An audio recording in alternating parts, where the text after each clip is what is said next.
Welcome back from that break. Let's take a look at news in business.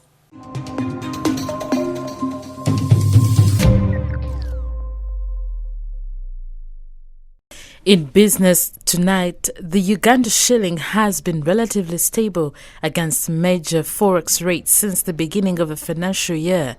The forex rates refer to the value of the domestic currency in terms of units against other foreign currency. So the exchange rate is determined by a number of factors. One of them, the major one that determines exchange rate, or that determines the units of the domestic currency in terms of units of hard currencies, is the export sector performance. The level at which a country is exporting, and also the value of which a country gets from exports. Stephen Kaboyo, Alpha Capital Partners Managing Director, attributes the stability to less demand for the dollar and more supply due to diaspora remittances. At the end of last week, the Uganda shilling traded flat as demand and supply conditions remained even. Trading was in the range of 3,695 shillings and 3,705 shillings.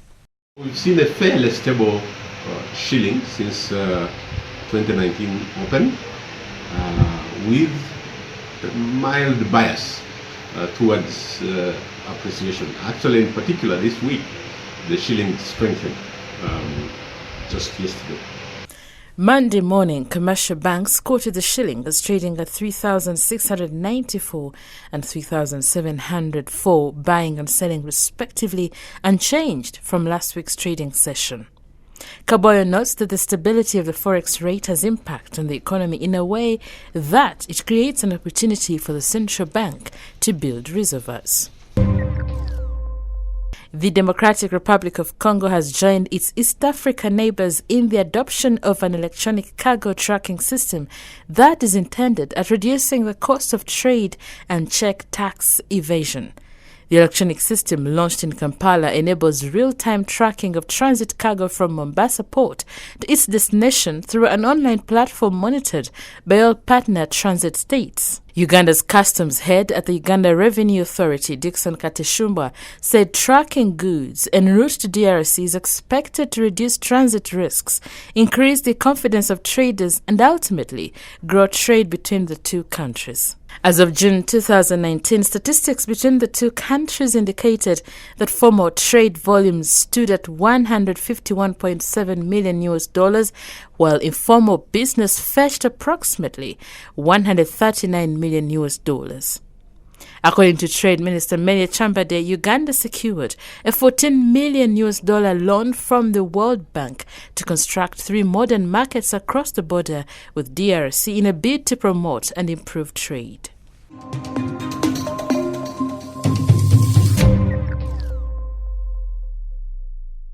That was news in business. We now take a look at our Pearl of Africa series today. We're looking at the ostriches in Uganda.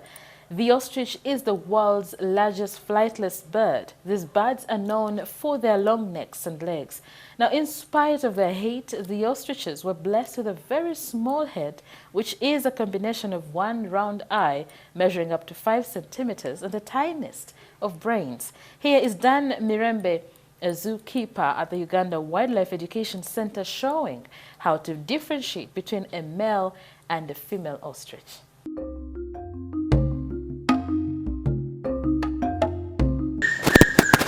An ostrich is the world's largest flightless bird.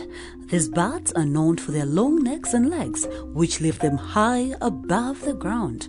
In spite of their height, the ostriches were blessed with a very small head, which is a combination of one round eye measuring up to 5 centimeters and the tiniest of the brain. Their beak is flat and broad with a rounded tip. Here is Dan Mirembe, zookeeper at the Uganda Wildlife Education Center, who tells us how we could differentiate between a male and a female ostrich. By sexual differentiation, this one is a male, that's the coloration of the male, and those ones which are gray, they are female.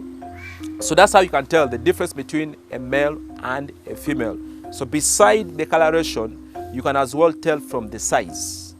And basically the ostriches, they are known to be the fastest running birds. So which make them to be faster than any other bird is because of the toes.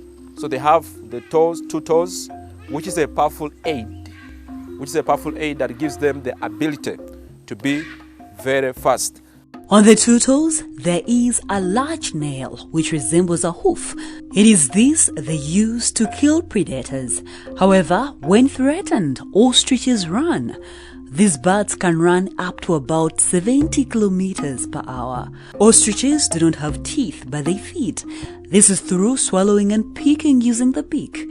These at the zoo are treated to carrots and eggplants. But what do those in the wild feed on? So in the wild, what they do, they eat on grass, and then also some small insects and small reptiles like frogs and lizards.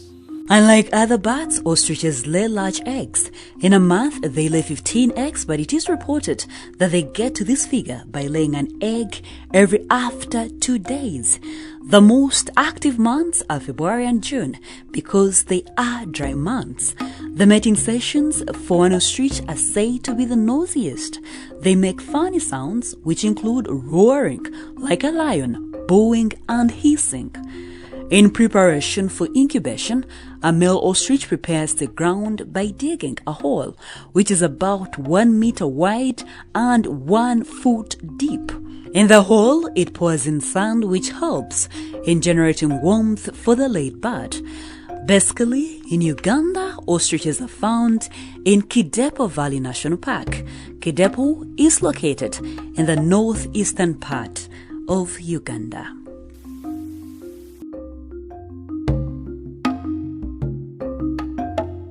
Now, for more Pearl of Africa stories, visit our website www.newvision.co.ug/Pearl of Africa. You can also grab yourself a copy of the Sunday Vision that carries more of these adventure stories. Now, for our special report, we continue with the investigation on how suspects acquire justice at a fee. Today, we look at the vice in Wakiso Chief Magistrates Court and Goma Magistrates Court.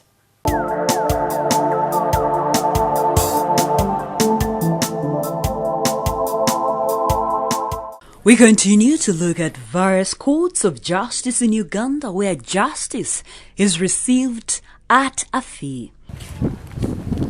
In Wakiso Chief Magistrates Court, Omoni, known real names, whose brother, a security guard, was accused of neglect of duty and charged at Wakiso Chief Magistrates Court, narrates their ordeal at applying for bail. He says, "We have been here 6 times and in all we have been denied bail. This is our 7th attempt and we are sure we shall be lucky. This is because we asked around.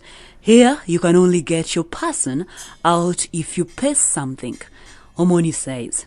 He reveals that they have been asked to pay 200,000 shillings to the magistrate presiding over the matter, 150,000 shillings to the state attorney, and another 200,000 shillings as bail fee.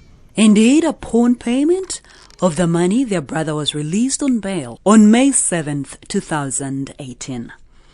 However, Rachel Nansubuga's tale is different. She points at an anti-corruption poster pinned on the walls at the entrance of Mukono Chief Magistrates Court. It reads, "Let's join hands to fight corruption." Nansubuga says she was accosted by a lady who convinced her to pay 300,000 shillings with a promise of buying the magistrate to get her son a non-cash bail. Unfortunately for her, the money was in vain. She says, "She convinced me and I gave her 300,000 shillings, but surprisingly my son was remanded in prison. Can those concerned look into this problem? Otherwise, that lady has dented the image of the magistrate." Sometimes the negotiations can fail. Charles Namonyo has 2 family members in custody seeking bail.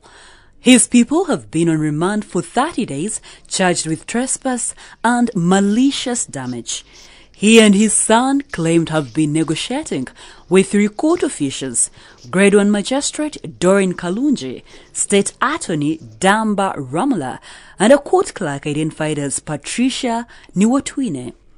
The son says the magistrate sent him to the state attorney and the state attorney referred him to the clerk.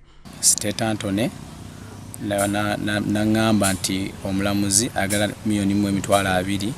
He said, "We settled for 1.2 million shillings for the 2 suspects and agreed to look for it. When we brought it, we gave it to the clerk. I personally took the money and paid it to her in bits from different pockets."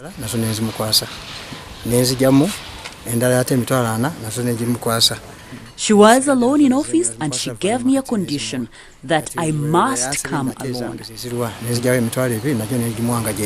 By the morning after the bribe was paid, the court officials suspected that they were trapped. The clerk allegedly sent a messenger to Namonyo for a meeting behind the court building where she refunded the money.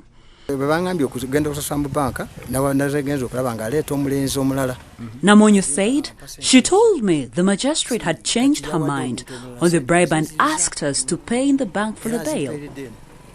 She gave the money to some other guy to give it back to me."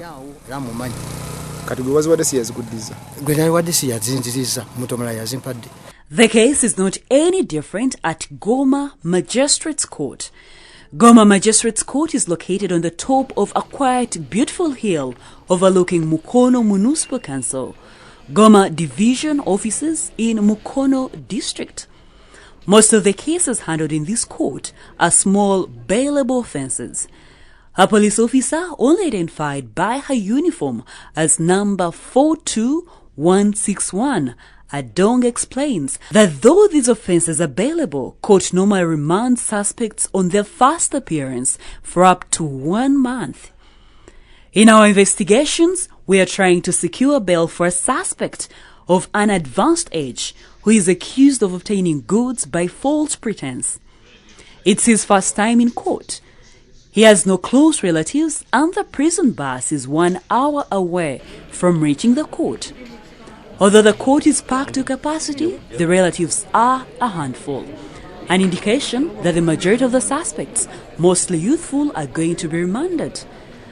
Hanging on the walls of the court, directly atop where the magistrate sits, are framed photos of the King and the Queen of Buganda and the President of Uganda. We approached 2 prison officers to try and understand how the system works at this court. Awan Magola explains that with money we can get bail in less than an hour for 1 person.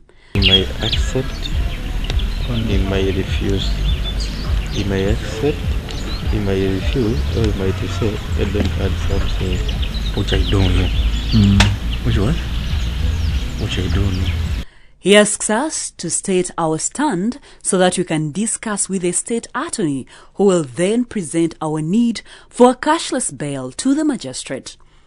We offer 300,000 shillings and he greedily accepts and says, "Let me go and talk to the state.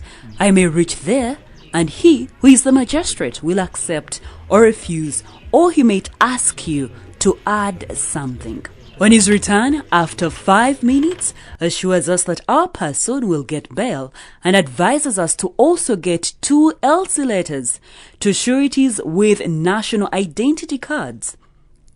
However, she says that the magistrate wants more money since the goods in the question were worth 800,000 shillings. She says the state attorney has asked for 500,000 shillings in exchange for a cashless bail. As promised by both the officer and the court clerk, Awan Samuel Mulyanamire, after payment of the money, the suspect was released on a non-cash bail by the Grade 1 Magistrate. What does the Office of the Directorate of Public Prosecution says? Jane Kajuga, the spokesperson of the DPP, says corruption cannot be fought unless citizens are involved. When you say we're going to fight corruption and you say it has to be the police and the judiciary and the prosecutors to do it. Because there are mechanisms that we need to look at and address as a country. Community education, letting the public know where our services are, what kind of services these are they supposed to pay for them, are they not supposed to pay for them, publicizing our complaints mechanisms, and saying you can call us and action will be taken. New Vision TV continues to unveil how suspects pay for justice in various courts across the country.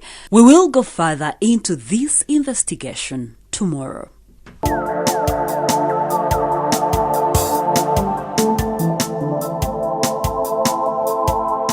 That was New Vision TV News. My name is Lynn Komjisha. Thank you for watching. I leave you with a fact file.